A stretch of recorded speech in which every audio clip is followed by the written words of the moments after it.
Bapak Ibu sekalian, ya, kalau kita ingin bahagia, konsep takwanya seperti ini. Kita harus ikhlas, ya, tidak riya. Nah, penyakit orang zaman sekarang itu adalah menderita riya. Jadi lawan dari ikhlas itu adalah riya. Apa cirinya riya? Ini penting dipahami, karena orang-orang riya ini sebenarnya orang-orang yang sedang sakit. Karena kebahagiaannya orang riya itu ketika dapat respon positif dari lingkungannya gitu. Ketika amalnya tidak direspon positif, bikin status misalkan tidak ada yang like, kecewa gitu. Kalau dipuji banyak yang like, seneng hatinya. Ini kan penyakit orang zaman sekarang itu. Dan ini sebenarnya tanda-tanda riya gitu. Jadi semangat ketika dipuji, lemes ketika tidak ada pujian. Terus orang-orang riya itu tidak pernah mengevaluasi niatnya. Hati-hati dengan niat Bapak Ibu sekalian. Niat itu harus dari awal, di tengah, dan di akhir. Berapa sering kan kita merasakan di awal kita niatnya karena Allah, terus dipuji atau dihina, berubah niat kita. Contoh misalnya begini nih, kita mau melakukan kebaikan, ternyata kita dikritisi atau dihina. Udahlah, ya, saya nggak mau lagi melakukan itu. Ya, udah ditolong nggak terima kasih gitu misalkan gitu. Nah, ini tanda-tanda sebenarnya kita riya. Orang yang ikhlas itu nggak peduli responnya seperti apa. Kalau dia niatnya baik karena Allah, ingin membantu misalkan, dia yakin pasti ini akan diberi pahala oleh Allah. Apapun respon orang gitu. Yang penting jangan maksiat, jangan syirik, jangan menjolimi orang lain. Itu yang harus menjadi prinsip kita. Nah, orang-orang riya ini mudah sekali merespon dengan kondisi, dengan reaksi yang terjadi ya, terhadap aktivitasnya. Ya. Bisa dipahami Bapak Ibu ya. Jadi riya ini memang halus. Bahkan Rasulullah Imam Budail mengatakan seperti semut hitam yang berjalan di malam hari di atas batu hitam. Jadi terkadang kita merasa nggak riya. Nah, kita evaluasi aja sejauh mana semangat kita dalam menjalankan ketika respon itu tidak enak. Bikin acara udah dimaksimalin ternyata responnya negatif atau yang datang dikit. Orang-orang yang ada unsur riya yang berharapnya dunia, ini akan menjadi sebuah kekecewaan. Ya, jadi penting sekali.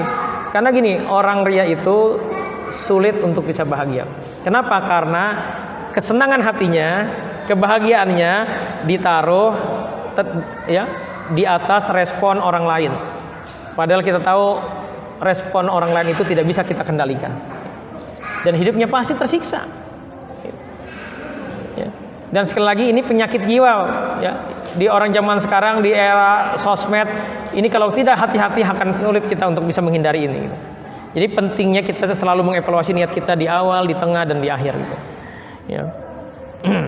Terus kita lihat nih, kita kalau misalkan ada pujian gimana tuh? Berbunga-bunga nggak? Ya. Terus kalau kita tidak dipuji gimana? Masih tetap semangat nggak? Ya. Jadi Bapak Ibu, ya, salah satu penyebab kenapa orang riya itu karena pola asuh. Bapak Ibu yang dari kecil ditakdirkan Allah anak orang kaya, terus prestasi akademiknya bagus, punya keterampilan, apalagi punya skill bisa bicara depan umum segala macam, pokoknya banyak lebihannya lah, ganteng, cantik.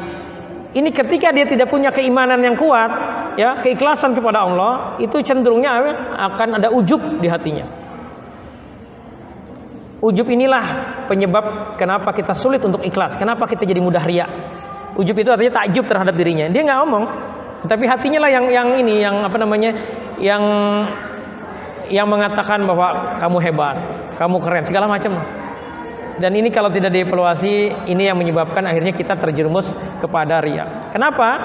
Karena rasa ujub ini itu berharap orang lain itu selalu mendukung dia, merespon dia. Orang ujub itu bahayanya adalah apa? Sulit ya untuk menerima kegagalan dan mudah kecewa ketika respon lingkungan itu negatif. Saya banyak menangani ya anak-anak ya usianya di bawah 30 tahun. Ini bukan anak-anak sebenarnya, karena sebagian sudah berkeluarga ya. Ya. Yang karena masalah pembantu aja itu marahnya luar biasa kepada suami, kepada saudaranya gitu. Kenapa? Karena dia tidak terbiasa orang itu berbeda dengan dia gitu.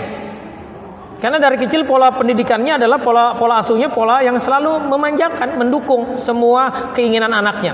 Kenapa? Karena anaknya memang punya kelebihan, masuk universitas terbaik, ya, lulusnya cum laude, ya.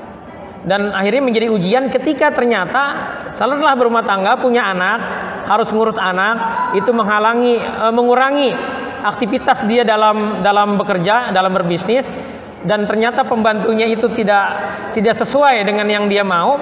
Akhirnya apa? Kecewa, dia marah. Ini kan menurut kita kan sepele banget begitu. Tetapi bagi orang-orang yang rasa ujub itu, ketidaknurutan, ya, ketidaksesuaian hasil itu dengan yang direncanakan, itu membuat kita mudah kecewa. Karena itu Allah katakan nih di surat Al-Hadid, ya, surat Al-Hadid ayat 22 dan 23. Ma asaba min musibatin fil ardi wala fi anfusikum illa fi kitabim min qabli an nabraha. Semua yang terjadi, ya, di muka bumi ini, bencana alam, ya, gunung meletus, ya, gunung Semeru meletus hari kemarin, gempa bumi, tsunami, itu sudah tertulis. Dan termasuk musibah yang terjadi pada diri kita, kata Allah, sudah tertulis di dalam kitab di Lauh Mahfuz, dan bagi Allah mudah untuk mewujudkannya. Lalu dilanjutkan ayat ini di ayat Al-Hadid 23-nya, likaila tasau alama fatakum. Kenapa Allah mengatakan itu, bahwa semua musibah itu sudah tercatat, ya, supaya kalian jangan bersedih hati, ya, terhadap tadi takdir yang menimpa, ujian yang menimpa. Tapi ini kelanjutan ayat ini kebalikannya. Allah katakan wala tafrahu bima atakum, dan jangan bangga kalau dikasih kelebihan sama Allah. Kok lagi bicara tentang jangan sedih, tiba-tiba Allah bicara seperti itu. Jangan bangga kalau dikasih kelebihan. Kenapa? Karena kita punya kecenderungan ini kaitannya tentang keikhlasan, ya. Punya kecenderungan kalau kita sukses itu hasil dari diri kita. Kita merasa hebat. Tapi giliran nggak sesuai dengan kenyataan kita mudah apa? Mudah sedih, mudah berkeluh kesah. Memang itu tabiat kita, ya, tabiatnya manusia. Jadi untuk mengukur apakah kita ini ikhlas kepada Allah, lihat aja respon kita terhadap hasil dari setiap aktivitas kita. Ibu-ibu kan suka, ini bu keluhan bapak-bapak nih, istri saya Ustaz, kalau tanggal muda senyumnya sumringah, gitu. Giliran tanggal tua senyumnya ditekuk-tekuk. Kenapa? Karena, ya, motivasinya tergantung saldo ATM suaminya. Tergantung harta yang dimilikinya. Nah, ini bahaya kalau seperti ini, gitu. Padahal harta itu Allah yang menentukan, ya. Jadi Bapak Ibu sekalian, ya, konsep ikhlas ini penting sekali, ya, untuk kita evaluasi. Karena kita punya potensi untuk ria itu sangat tinggi sekali, karena ini permainan setan.